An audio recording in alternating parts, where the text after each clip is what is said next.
Hey everyone, this week's episode of Witchpolice Radio is brought to you by Fourth Quarter Records. It's a Winnipeg-based label and recording studio home to Threepeat, as well as Eggs solo projects and Charlie Fetta. You can find their merchandise, including the awesome new Threepeat hoodies, online at fourthquarterrecords.com. And if you haven't seen these things, you should definitely check them out. I mean, a lot of local artists are wearing them right now, and it's very cool to see the support from across genres. As soon as those Threepeat hoodies came out, I've been seeing all kinds of people posting on social media, and it's, people in rock bands, electronic music, soul music, whatever. They're all sort of sporting the Threepeat gear. So there's definitely a lot of love and support for Threepeat within the local music community at large. And it's very cool to see. On May 25th, our friends at the Park Theatre are presenting the release party for Quiet Dreams, the new album by local indie rockers and past Witchpolice guests Hearing Trees. The event, which actually takes place at the Goodwill Social Club, will include guests The Perms, Micah Ehrenberg, and Sophie Stevens. You're listening to Garbage Hill, Winnipeg's first podcast network.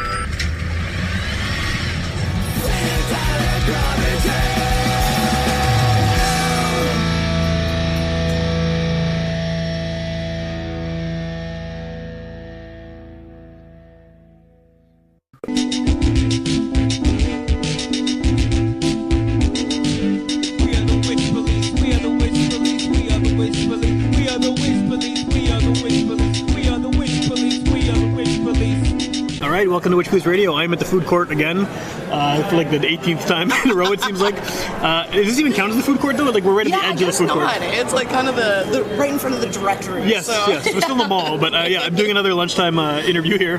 And it's funny because when I was thinking about we're doing this, I wasn't sure what I'm supposed to call you, because are you Housepanther, or is Housepanther the band, or is both, or what? Yeah, I think it's kind of both. Now that I used to, when I would perform by myself, I would just go under my name, but now for whatever reason I've just been going under Housepanther, but it's also my band as well. Right. So yeah, it's kind of just doubled over as anything I do right now, which is then it made it more confusing, because when I was trying to find your album on Bandcamp to listen to, it's not listed under Housepanther, so I was like, I keep meaning to do that, because I'm like, that's confusing for everyone involved. Okay, but you are Housepanther and you're also Bailey. You got it. Okay, cool. So the last time you were on the show was last year, I guess, as a member of Space Boat. Last summer, I think. I think so. Yeah. So what's happened since then? Obviously, the solo thing is happening as a priority, right? But so I was writing. I've always kind of written songs on my own, and then I was kind of just doing acoustic shows, and then Spaceboat's kind of on I guess I like to call it, I'm in denial. I'm like, we're on hiatus, but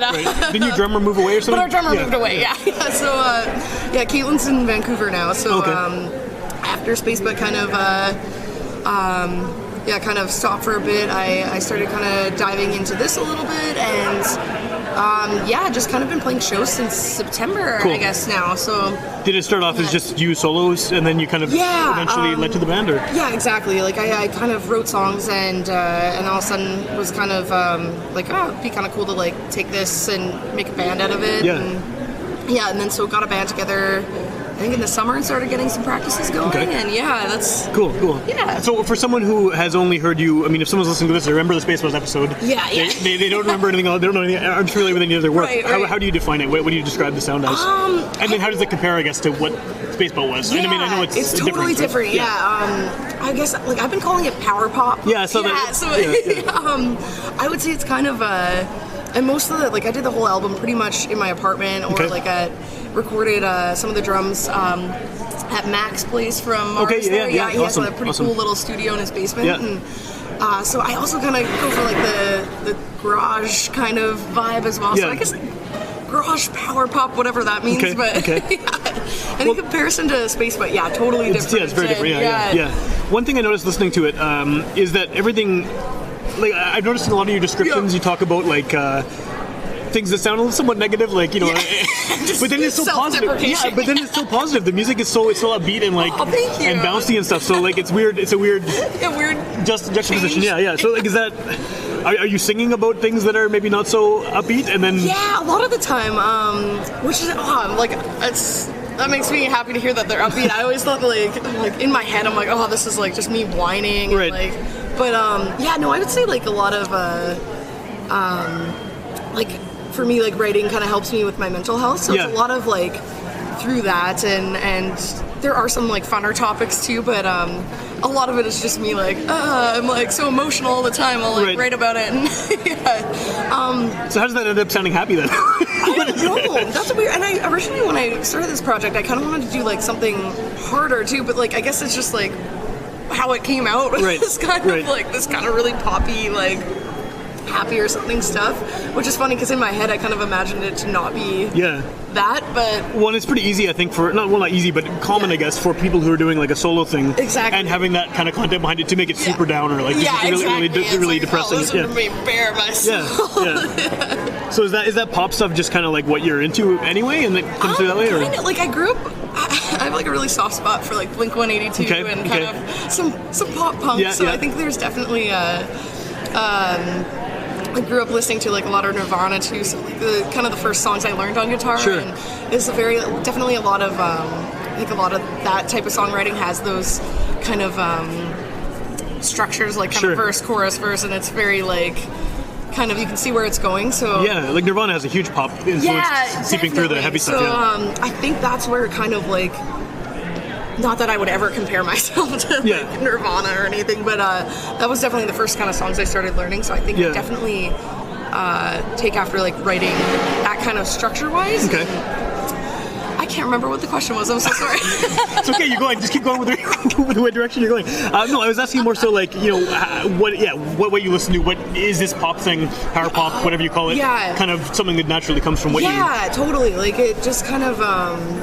I find that the easiest structure for me to write to is I really envy people that can kind of write a song that has no repeating qualities, like, and I think that like that's super fascinating because I've always kind of been like, the verse, chorus, bridge, back to the chorus. So very kind of pop influenced music. Right, you're not doing like some 17-minute prog song with like a bunch of different... with all these different intricate parts and stuff. Like I envy that. I wish I knew how to write that way, but it just kind of. It's all I know, I guess. So, okay, that's cool. Is there anyone that, like, after you've recorded these with the band and kind of now that they've heard the album, that it reminds you of? Like, I mean, is there something on it that you think, oh shit, this sounds like? Oh man, that's a good question. That maybe you didn't expect, right? Yeah, totally. I don't know. I can, when you record something and you don't really want to, like, your voice isn't it, and you're like, nope. That's kind of where I'm at. I haven't listened to the full album, like, that much all the way through. Okay. But, I've had people tell me what they, like, pick up on, and, which usually it's bands that I, like, I'm like, oh, I really admire, but I would have never. Yeah, like, for sure. Like, I think I had somebody say, like, oh, I'm picking up on, like, a bit of a Sonic Youth. I'm like, wow. You know what? No, like, that's really cool. But I think Sonic, it's funny because that has happened to me with a band too. And someone has said Sonic Youth. I've been really? Oh, cool. It's I think it's one of those bands that's so, like, mutable anyway that you can fit with anything. You can just kind of be like, whatever, that sounds like Sonic Youth. Exactly, But I was like, whoa, that's crazy. Cool, Thank you so much. Like, I can't remember what some of the other ones were, but I'm trying to think of. I also listen to like a lot of Tegan and Sarah as well. I love Tegan and Sarah. Yeah, I think I had somebody say like you can definitely like pick up on elements of that kind of songwriting. For sure. And I was like, oh, that's sweet. Like, pretty much anything is a compliment to me, so I'll take it. Like. But they have. That's maybe an interesting comparison because they have a lot of sad songs that are still upbeat. I definitely grew up a lot listening to them as well. So that would make sense. Where if that's kind of how I'm coming off. I guess. Totally. Like they're something like If It Was You, like that poppy kind of pop rock sound, definitely. Which is one of my favorite albums by them. It's mine of all time. It's on my list. I love it. Absolutely, definitely. Yeah. I saw them twice on that tour actually. Oh, that would have been. It was cool. That was like the and it was like they were the pyramid and stuff, so it was a small venue and it was great. Yeah. Man, I think I found out about them just around So Jealous, and I kind of like was. That's a great album too. But that was a great album. But If It Was You was probably my favorite. It's mine as well. I would love to be around for that. Yeah, that's cool. I mean, I guess if you added an extra voice in there, you can see the comparison a bit better. But it was like, I was like, oh, sweet, I'll take it. Yeah, for sure. So when did the album actually come out? Like very recently, right? Yeah, totally. It came out actually, I guess, almost a week and a half ago, on March 23rd. Okay. Friday, we did the release show. Oh, the release show was a lot of fun. Did it with Russ Sowell, who's like currently on tour. We're going to be on the show eventually. Yeah. We just need to nail it down with Jory. Yeah, exactly. Did that with them and Juniper Bush and my cousin's band Cannon Bros as well. I think we were talking about that. Yeah. I was like, hey, no way. Yeah. So that was a lot of fun. It's nice to just finally like. I was like stressing about it coming up to it, like just getting the album done and everything. So it's been super nice not having to worry about that anymore. And yeah, so got that out Friday, March 23rd. Cool. So this is pretty new, yeah. Yeah, pretty new, yeah. How has the reception been since? I mean, have you had a lot of feedback from people who've heard it? Like so far, yeah, like I haven't yet like heard anybody be like, I hate this. Right. So I'm like, oh, that's a win. That. yeah, for sure. Like, that's a win in my eyes. But yeah, no, so far it's been okay. Yeah, Cool.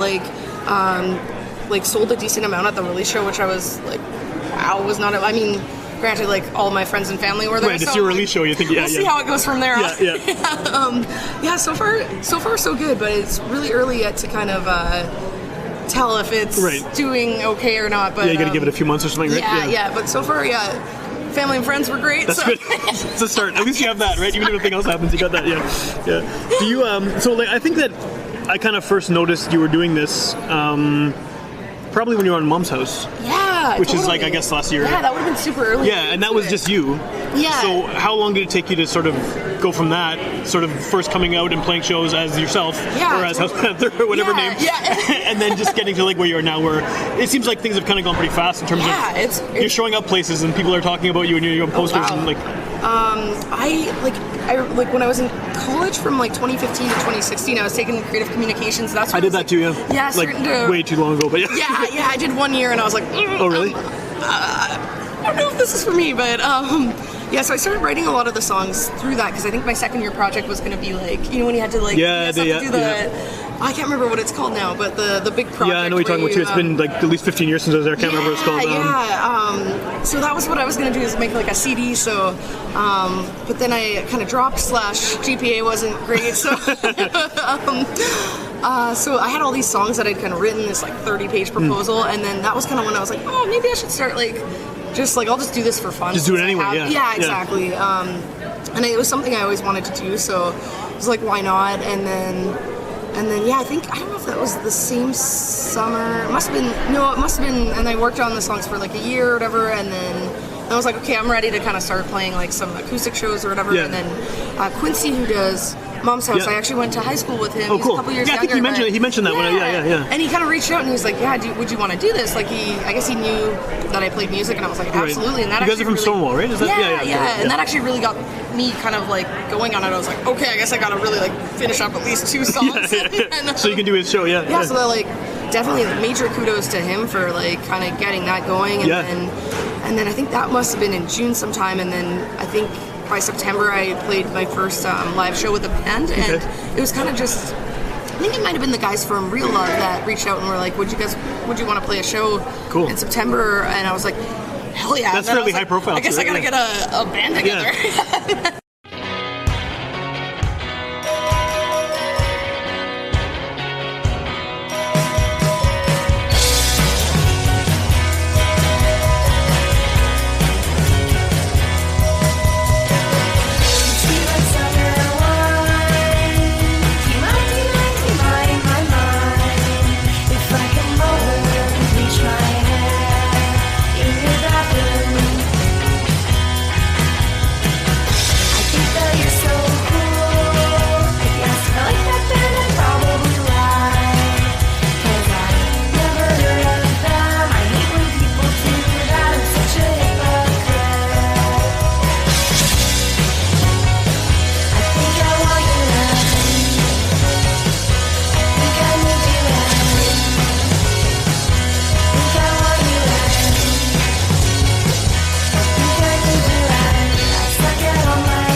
How's it going? it's not going at all. Are you back for the summer or just back for the fall?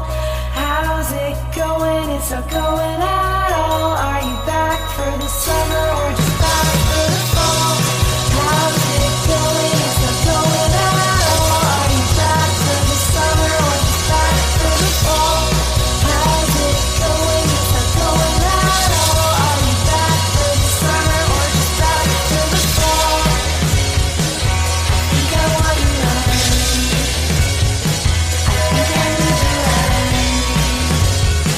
I think I want you right. I think I need you right. I think I want you right. I think I need you right. I think I want you right. I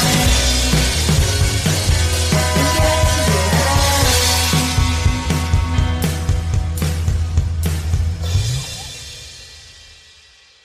How did you put the band together? Like, there's people you'd already worked with before? Yeah, I used to be in a band, like my guitarist Nick, when we were in high school, we used to be in a band called Electric Sweater Pouches.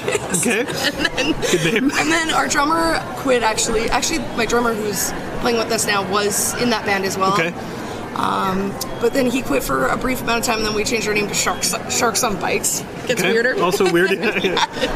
And then wasn't playing music for the longest time, then joined Space Butt, and then got this band together, and yeah, two of the guys from Electric Sweater Pouches, and then I kind of have just like rotating bass players, whoever can kind of Okay, that's cool. hop in, and Yeah. pretty much like Nick is always available to play guitar, so I'm like, yeah, if you wanna play guitar whenever, Awesome. like you're in. So, and then just whoever can kind of hop on bass and Yeah, drums. that's cool. It's been fun. Yeah. How did the songs change from the acoustic sort of original writing to this now? Because I mean, Yeah, you it can't really play power pop on an acoustic guitar properly, right? But yeah. Exactly.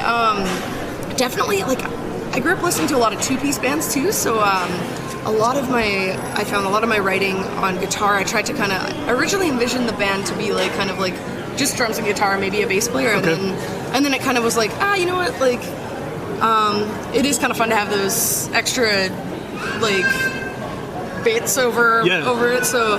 It's also good live because if you screw up, you can blame it on the other guy. Exactly, yeah.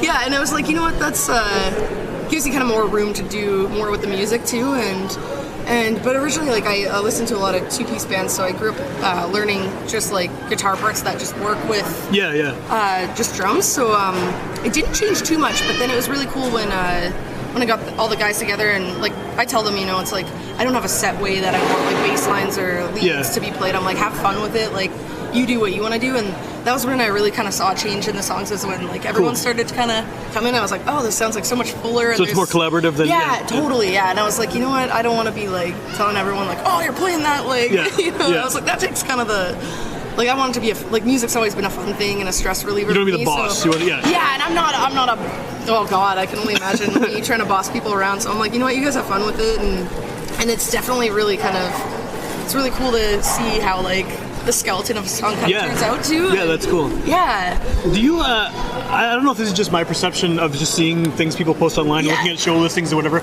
but it seems like you were part of some kind of weird scene of people who are all either in each other's bands or they all seem to play shows together. And is that like a thing? Is that a real... It kind of, honestly, yeah. Like, Jay Wood, for example. Yeah, my really good friend, Jeremy. Yeah, so we like... And those guys have, you know, his band's got members from Black Cloud in it, and it seems like there's all this weird... Actually, no, that's funny. Yeah. I just realized you're totally right. I think that kind of accidentally, like I worked with Jeremy at HMV for like the longest time, and then like when we both started kind of writing for our solo projects, every once in a while we'll be like, hey man, like, do you want to add something to this, or like vice versa, and then we've kind of like, he played drums on a couple tracks on my album too, and so yeah, it's kind of been like... Well, you mentioned Mac too, right? Yeah, Mac, and then actually Ty from Tusk played bass on a track as well. Awesome. Jory played drums on it. It was kind of funny. I was getting like, you know, guys, let's have fun with it. Just whoever kind of wants to hop in and play on a track, and Are those all bands that like kind of play with each other anyway, though, a lot? Like, you know what, like, because there's different styles in there. Like, there's, I mean, Tusk, for example, is totally different than say what you're doing. Right? Yeah, absolutely. Like a lot of some of those bands I met definitely playing with Space Butt. That makes sense. And then a few of those bands that I met playing with Housepanther. Jesus, I can't talk. But yeah, no, I love all those bands that those guys are in. And, and so it kind of it was kind of just like, yeah, if you want to bring that, like, whatever playing element you have to it, like, that'd be cool. Awesome. And yeah, it was a lot of fun making it too, and definitely a very fun, collaborative experience. Yeah. I often wonder if my idea of this being a little scene is just because these are all just the young people that I know. Yeah. It's like I'm my own peers are like, I'm 35. Like, and I know that one. It's like there's probably millions of other ones. That's funny you say that. I actually never really realized it, and then I'm like, oh, totally. Like, yeah, Jeremy has like people from Black Cloud in his band, and then like, I actually never realized that. It's so incestuous. Kind of like, Winnipeg's so incestuous. Yeah, it's such a small, small but good music community. But you find those, 10 people you kind of mesh with. And, exactly. And then it's weird because I talked to someone who's like 10 years older than me, and the same thing. Yeah. They were in like 3 other bands. It's like, oh, exactly. I know that guy from that band. Oh yeah, exactly. Like I drummed on my whole album.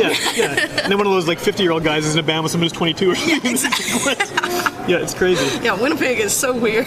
It's really weird like that, but it works out obviously. Yeah, exactly. It's definitely cool. it's awesome, and yeah, when you find those, a couple people that you mesh with in the scene, and it's a lot of fun, and you can kind of support each other too, even if you play different styles of music, and it's great. Yeah, inevitably everyone ends up in each other's bands at some point. Yeah. Exactly. Yeah.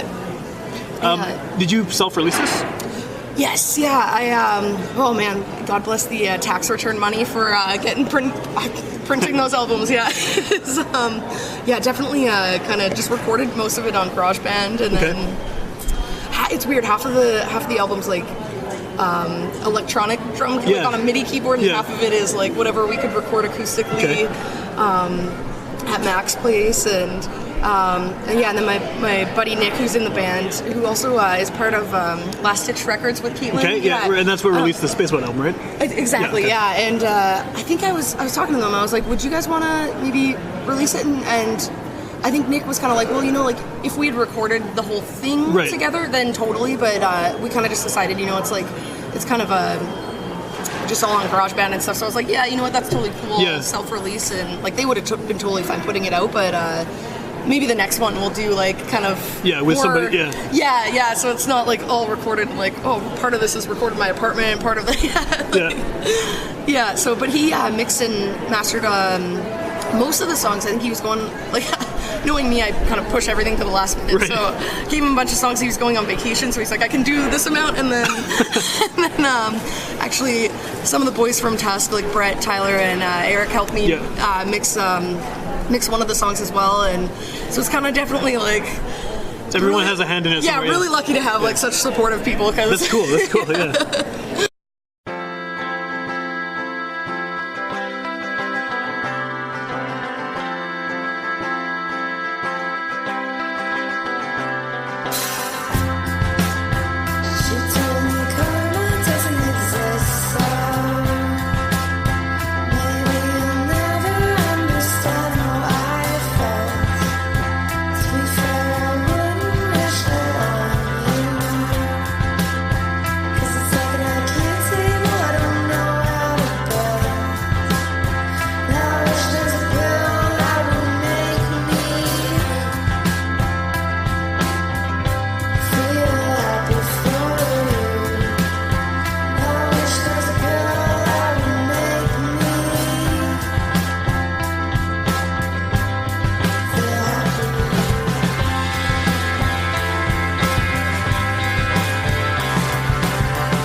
like, I mean, aside from that group of people that you kind of have played with and are all involved in each other's stuff, do you think there's somewhere like within the local music scene that what you're doing fits? Like, I mean, assuming we're going to go with the term power pop, is there a scene for power pop, or are you sort of just fitting in with whoever will have you? Yeah, you know, I really like I was just kind of like with Space, but I was just kind of getting used to like kind of that where we kind of like fit in or what bands we play with, and since it's about like 5 or 6 months into playing, I'm still kind of like I don't know exactly, because it's not punk, right? But I mean, it could work with punk depending on what punk bands it is. Yeah, exactly. But then it's not like indie rock or whatever. Like it's confusing. So I'm still kind of like kind of seeing like what kind of, like, there definitely are a few bands I can think of that I'd be like, oh yeah, that would make sense to be on a bill together. But it is well, like who? I'm trying to think. I think like Homeward. I was talking with David and Tiff from Homeward Bound, and I was like, I think that would work really cool, and that would be a good fit, And actually, like the release show too worked really well as like Juniper Bush, Canada Rose, Russell. It was actually a really cool mix of. So it'll be interesting to see how it plays out, and like where you end up getting adopted. Exactly. I'm waiting till like someone take me in. I don't know what. I got a piece of lettuce that just flew out of my mouth. That was disgusting. Thankfully, this is an audio recording, so no one's going to see it. I actually did that, not lettuce, but when I was on Mom's house, I did a guest hosted a couple episodes, and in one of them I spilled water all over myself while I was talking, and I don't think I was on camera then, but I said it. So now I would have loved to see that. You hear me talk about it anyway, so I gave it up. But like, oh, it's awesome. Yeah, that's cool that I saw that. I was like, I really like that idea of having like they get new hosts all the time. It's awesome. Yeah, that's great. It's really cool. Yeah. Do you like, I mean, I know this started off as a solo kind of thing, and now you got the band and everything, but is this something you're still going to do solo shows every once in a while? Or? Yeah, actually, I playing somebody I also knew from Stonewall organizes like a festival called, I think it's like Red Barn Festival in June sometime, and one of the millions of festivals. She asked me to come and play like an acoustic kind of, or kind of just a guitar and singing set, so definitely super open to still doing that as well, like and all the songs are kind of pretty much written on like for one guitar part, right, so you don't have to do anything to change it. Exactly that's cool. A couple of the later songs on the album I definitely wrote with in mind, like having like more parts, so there's a couple songs that I would maybe have to modify a little bit, but you probably have enough anyway though, right, that you could and finally now, like after kind of pushing myself to get that album out, I'm like, I finally have like 10 songs after like however many years of procrastinating. Well, now that the album's out, do you like, are you already working on new stuff, or are you just kind of living with these for now? For the longest time, actually, I was sitting at home, like I haven't had the urge to like write anything for the longest time, but like within the last, like actually like 2 days after I released the album, I'm like, I kind of want to start writing again, but I'm like, maybe I should just like kind of chill out for a second. And just because I found, I don't know, I had like 6 songs written for the first album, and then I really struggled to kind of get the last 4 written. So it was kind of weird all of a sudden after the album's released. I'm like, got some ideas again, but I think it's weird. Like once you don't have that pressure to write, then you're like, oh, cool. I don't have to do anything. I'm good. Exactly. These are out. I'm good. Yeah, exactly. And now I'm like, I don't have to think too much about it. So now of course the writing bug comes back, and I'm like, that would have been great to have like when you were trying to get the last 4 songs done. So why did you go for the last 4 then? If you didn't have the songs there, why not just release a 6-song EP? That's true. I think I was super stubborn to get that 30-page proposal done. I was like, you quit school, like you gotta like, it's time to kind of crack down and get this out. IPP, that's what the project's called. IPP. Yes, exactly. I've been thinking I was like, PCP, no. Yeah, it's like, wait, that's wrong. Probably would have felt like I was on PCP if I was trying to get that done well. But yeah, no, I don't know why. I think it was like a personal goal, like especially like with not having, right now I'm like, I don't know what I'm doing for school. It's kind of like, I guess I have the time now. I'm like, it was kind of a personal goal to get like an album done. Like an album. I had kind of a set age. I'm like, hey, I want to at least get like 10 songs out by the time I'm like 30 or something, you know, like it was like, come on, let's do this. That's a decent goal, I guess. Just give myself, you know.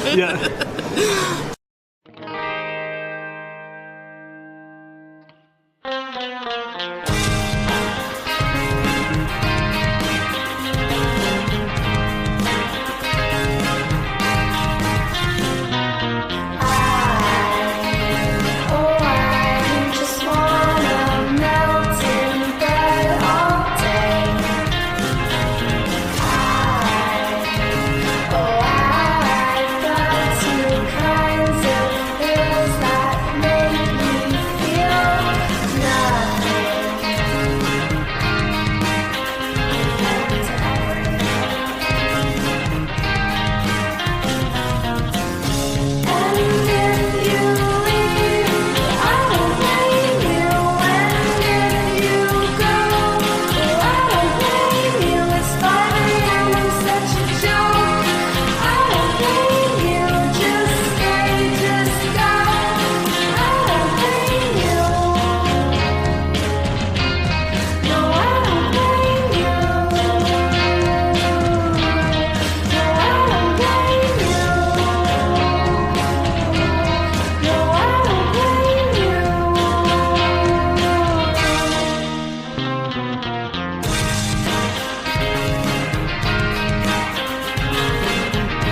you planning on taking this on the road at all?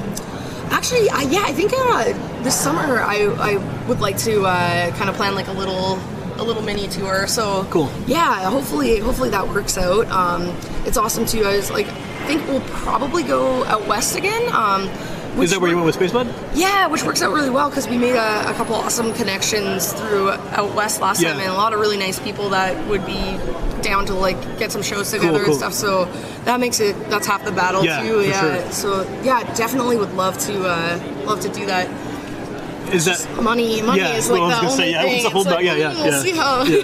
Get some more CDs first, I guess. Yeah, exactly. Hey, Grandma, you got the CD yet? Yeah. On the topic of the CDs, was the reason you released a physical copy just because people buy things at shows and stuff like that?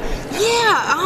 For whatever reason, like I work at Sunrise actually in the mall, and I am still like CDs. Oh, me too. Still, like something about it. People were kind of like, oh, like, and it's actually like a thing I had to really think about because like I'm like all the formats right now are kind of relevant. Like, CDs, vinyl, cassettes. Yeah, everything's. And I'm like, okay, vinyl. I know I can't do. No one can afford because it's exactly. Definitely more for like a special circumstance. So I just couldn't do that. And like cassettes, a guy out in the West Coast is going to release like a cassette.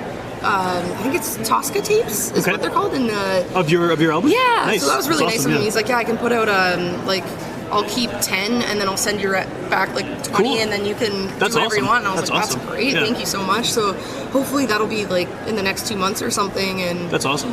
But yeah, no, I think I went with CDs just because it's always been like my kind of I just kind of recently started getting into vinyl within the last 5 years. Yeah. But CDs have always been kind of like, which is funny now because it's actually really hard to find a CD player. I know.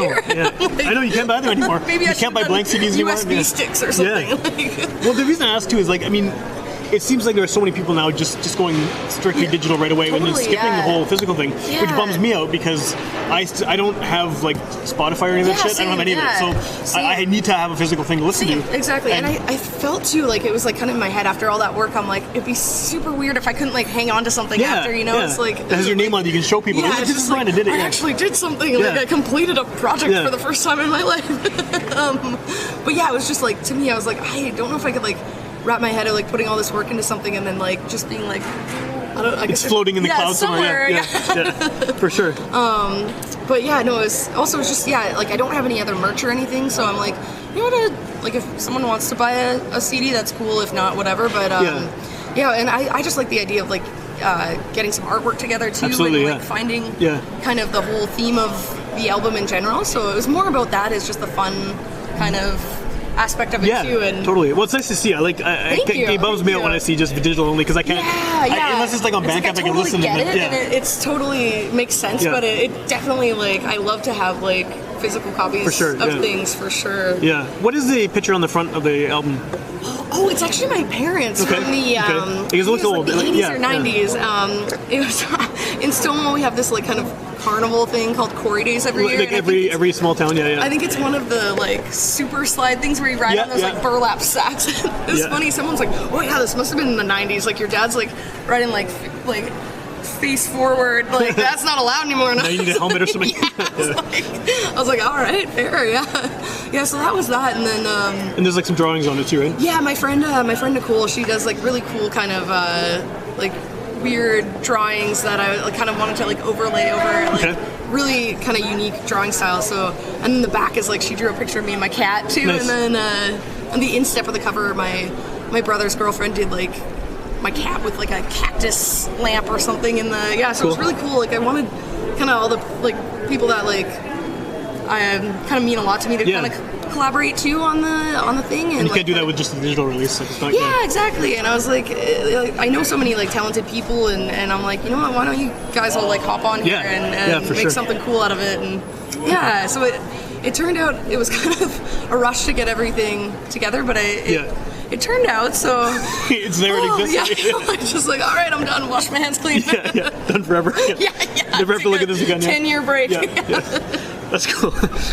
So where can people get the CD? Okay, so I Sunrise, I guess. Sunrise. Up on Bandcamp. I guess just Sunrise at Polo right now. I gotta stop by the KP location too, but Sunrise, Bandcamp. that's actually it right now, I think. Eventually there'll be... Actually, somebody from UMFM messaged me, and I'm supposed to drop off a bunch of CDs. I guess they send out CDs to different... I think they different campus stations. Like Calgary and Vancouver and stuff, so I'm like, that'll be cool to have, but... So once your CDs on their wall, too, it'll be that big wall of... Have you been in there in UMFM? No. They have a massive walls of CDs. Yes, but I haven't seen the wall, no. So like the whole room full of CDs. It's cool. So you'll be in there in the local section. Nice. That's awesome. I like going there. Every time I go there, I like to look at the local thing because it's like, I remember this album from like 96. That's awesome. Yeah, I love your posts about like the... I can't remember, you posted one today or yesterday or something. I don't know if it was... I can't remember what it was. I'm doing it all the time, Yeah, it looked cool. It was like a cover from like the 90s or something, and yeah, it's that's kind of what... That's why I think CDs are cool too, because you go back through your collection years later and you're like, oh man, I remember this. And that's not going to be on Spotify or whatever, because whoever made it, like, the one demo... Wouldn't have had access to that, and like, exactly, and that's like, not everyone, I don't think, is gonna put their album on Spotify too, so it's like, if you have that way to get it elsewhere, if you're not into those things too, so... I actually kind of like that CDs are... I'm like, I have a mixed opinion on this, because it sucks that you can't find stuff in stores. Yes, but there's so much old stuff you can find in thrift stores now, because everyone's getting rid of their CDs. Exactly. And it's just like, oh, this is $1, this is amazing. Yeah, I found like, it was really weird, like for the longest time I was looking actually for the first ever Tegan and Sarah, like I think when they were Sarah and Tegan. Sarah and Tegan, at like... Under Feet Like Ours or whatever? Yeah, and then I found it at like a Salvation Army, and I was like, what? Like, I would have had to order this from like... Yeah, and it would have been a reissue, so it would have been like... So it's like, it's kind of sweet that, in a way, I guess like us, people that are kind of in denial in the digital age, it's like, it kind of works out at their stores. Yeah, it happened with tapes too, and when CDs finally took over tapes and stopped selling them in stores, Value Village was just full of tapes. I had this amazing collection of like 90s hip hop. Yeah, and you're like, I got it for like 50 cents each from Value Village. Yeah, it's amazing. Where people would have paid however much, it's great. So hoarding actually has benefits. Yeah, exactly. It works out. Yeah, for sure. And then I think I want to take the CD to a few other local... it's funny with Space, but Caitlin was always so good at finding all the places to bring them. Well, she had the label too, right? So she's she knew all the ins and outs, but I gotta kind of get myself educated on like where to... I guess there's like Into the Music and stuff that I'll maybe... or not into... Is it Music Trader? I can't remember. Music Trader is now Into the Music too. Right, so I'll have to kind of check out a few more spots, and definitely want to kind of... Me as well, put a couple copies somewhere. I don't know if they'll sell or anything, but just to kind of... get it out there, And I guess shows is the main way to get it, though, right? Like, true. Yeah, exactly. And it's that extra bit of like if someone buys it too, it's like, oh, cool, I can buy my cat some cat food this week. Yeah, exactly. Yeah. Awesome. So if people want to hear more of it, I mean, what's the best way to find out more about like upcoming shows or whatever? Sure. Yeah. I would say like probably through Facebook or the Housepanther Instagram page. I think it's like at Housepanther Band on Instagram. I don't know. I can't remember what the... Well, when I post this, I'll tag all this shit in there. Awesome. I can't remember what the at Facebook thing is, but I would say Facebook and Instagram would be the main things. I haven't really... I don't think I've made a Twitter, and I don't know if Twitter is still relevant. I like Twitter. I use Twitter? It. Okay, maybe I'll have to. But I'm also, I don't know, like, I'm 35. I have a Twitter account, like a personal one, but I don't have one for my, like, I know Spacebud has one, but I haven't started one for Housepanther yet, so I'm like, I feel like it's something that bands should have, though. Like, if they're going to use it, I think, if you're not going to use it, what's the point? Exactly, right? exactly. Like, update every 6 months. People just like, get tagged in it. Stop. So those, I would say Facebook, Instagram, main things. Okay. And then the Bandcamp is, what's the address there? Need to change this, but right now it's baileywoods.bandcamp.com. Yeah. And I'll link to that in the description of the episode, whatever it is by the time this comes out. Exactly. Awesome. Cool. And if people want to hear more episodes of this show, you can go to witchpolice.com. All 280 whatever episodes are there for download and streaming. You can find the Spaceboat one from last year. Oh, awesome. You can find all kinds of stuff in that really hot room. Yes, with the fans on and the cats running around. Yeah. I think half that episode is Ryan just talking about how much you like the cat. It was amazing. And then like obviously look for Witchpolice on all the social stuff, and you'll find this. And awesome. Well, thank you so much, Sam, for having me. Yeah, thanks again. Awesome.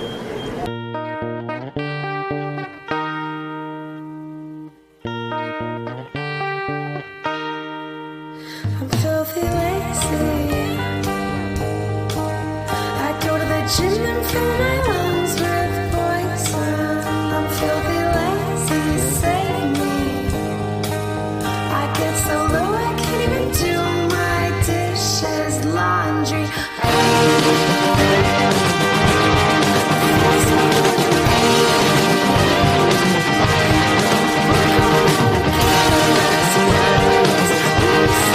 Useless.